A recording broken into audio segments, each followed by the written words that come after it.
Why is my affair partner pulling away? So I get this question asked to me often about why my affair partner was going strong. He was, into me. Everything was great. And this can go for men as well. She was into me and everything was great. And now all of a sudden she's pulling away. So what is causing that? So let's talk about it. My name is Stacey and I'm an infidelity coach if you're new here, and I help unfaithful women in their affair and heal from the broken heart. So if you have any questions, please check the description box or feel free to email me or just leave them in the comments. So let's get into today's video. So affair partners, and if you see me look down, I started making notes on my computer instead of a notebook. So that's what I'm doing. An affair partner can pull away for many different reasons. They can feel guilt. They can feel pressure, the fear of being discovered, or because they don't see a long-term future with us. It can act as a self-preservation tactic. They want to maybe avoid deeper emotional entanglement with us. So they might start pulling away if they feel like they're getting too close to you. So the thing is, what we have to understand is that when you're having a relationship, and even if you're having an affair, it's still a relationship and it's going to go through stages. So you have your romantic stage, you have your bonding stage, and your power struggle stage. Well, when an affair gets to the power struggle stage, it might look a little different than if you're a married couple. And a married couple, just for example, could be, hey, you never take out the garbage, or hey, I never feel supported in raising the kids. That could be like an example of a power struggle stage beginning.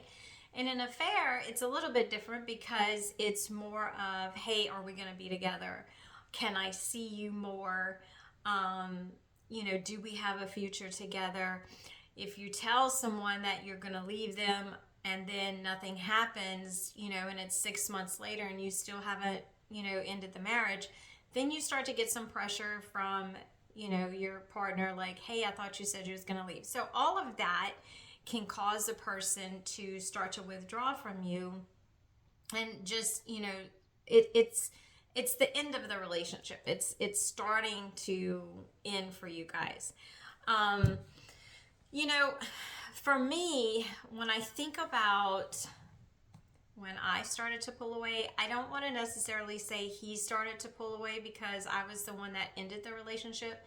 But for me, it was, hey, I started to realize that I wanted to stay with my husband. I didn't want to have any regrets of, let me end my marriage and then get with this person and then find out, oh my God, I'm still in love with my husband. I didn't want to go through that. So when the Lord started showing me that I really had feelings for my husband, I was like, okay, I can't do regret. I started seeing red flags in my affair partner that was not going to work out long term. Those things was really starting to weigh on me. Him wanting me to wait for him for a couple of years so his divorce could be final. That amount of time, knowing the anxiety I was dealing with in the marriage, the anxiety I was going through in the affair, I knew in myself that I couldn't wait for 2 years. Like, I couldn't live in this limbo stage for 2 years. So I know I started to try to pull away. I would just, tell myself, okay, don't answer him right away when he texts you. A lot of that stuff didn't work out. I wasn't able to not respond. I just didn't feel strong enough. But I know internally, I started pulling away. I'm not sure if he could pick up on it or not. But, that was some things that I was, was really weighing heavy on me. And I was thinking that, if I try to stay in the affair and I know that I really don't want to be in the affair, then in the long term, I'm just going to end up hurting him more, because he's going to think, oh, okay, so she's going to wait for me and then we'll be together. But I mean, it's like, okay, the pain, like, end it and let him feel the pain now and let me go through the pain now, or invest more time and then he goes through a divorce and I still don't I don't want to go through a divorce. So I was weighing all of those things, and that could be some things that is, weighing heavily on your affair partner's mind. If you notice that he is starting to withdraw, I'm not going to rule out the fact that some people do meet other people and that's why they start withdrawing. That could be a possibility. Their spouse could also be changing. The spouse, if they find out that their husband or wife is having an affair, they actually might think, okay, what is going on? What happened in the marriage? What can I do? Not everybody wants to walk away from a marriage once infidelity is discovered. Some people want to work on it, and they say, hey, what did I do to neglect my spouse in the marriage? And I've seen, God do this a lot, where he will, put it on the heart of the betrayed that they really don't want to leave. And then, the marriage goes on to work things out and it becomes better than it was. So that can be a possibility that, the spouse is starting to change. One of my male clients, and this was my affair partner's biggest thing in his marriage. One of them was that she stopped doing stuff with him. She wouldn't go to football games. She wouldn't go hunting or fishing. Whatever they did before the affair or before the marriage started falling apart, she decided not to do those things anymore. And I know she had her own reasons, but that was a big thing for him. And one of my male clients, that was a big thing for him too, is his wife just wasn't, she just didn't want to do anything. They started having kids, and she just wanted to, her whole focus was on the kids. But once she started realizing that she had to prioritize the marriage, and they started working on it, and she started giving him what he actually wanted from her, he left his affair partner. So that's a possibility too, that the wife or the husband, the betrayed, actually starts to say, hey, what are they doing that I'm not doing? And they start to make those changes. Now, when it comes to coping with them pulling away, or let's say if it ended, okay, so if it ends, you're going to go through grief. So you want to keep that in mind. You're going to have those initial stages of grief, of anger, denial, bargaining, depression, all of that, and it can become overwhelming. And usually that grief stage, that initial grief stage, which is the first 3 months, you've heard me talk about it. I said it's detox, withdrawal, all of that. That can be very difficult. So you want to be able to manage those stages.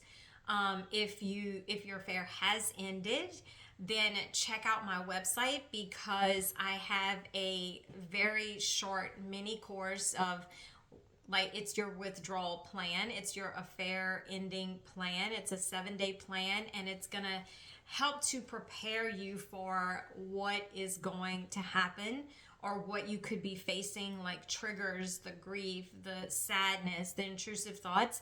It takes you through that initial week and how to overcome it. And this is still good for you if your affair has been over for a couple of months and you're still just in that, just that yucky, sad phase. This will help you as well.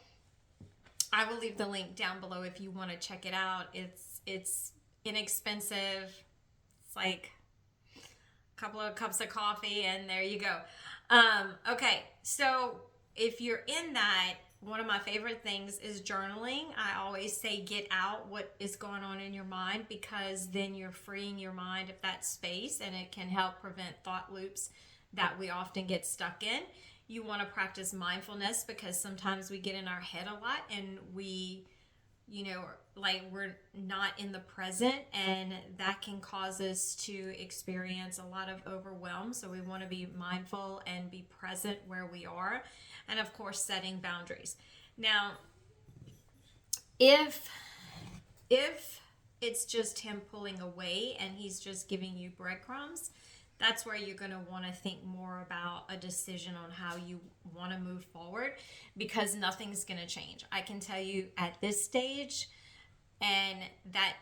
you see that change happening, nothing's going to change after that, meaning you're not going to go back to how it was in the beginning. That beginning part, that's over. It's just going to get worse from here. You'll just get more emotionally entangled, more anxiety, more depression, more pain. that kind of thing. So you want to think about, what do I want for my future? You want to start making decisions and letting go of the hope. And you also want to try to change your perspective that, hey, maybe this could be a blessing in disguise, in a sense that, you know, I am going to be free from the secrecy. I have an opportunity to grow, and I have an opportunity to work with God so that he can heal those core wounds, which live in my subconscious mind that drives 95% of my behavior. So I can really take this opportunity, get to the root cause of why I had an affair, and actually prevent a future affair. So that's just some things that you can think about of how to see it as, okay, he's walking away. It's a blessing. God is saving me from this situation. He is removing this person out of my life. That kind of thing.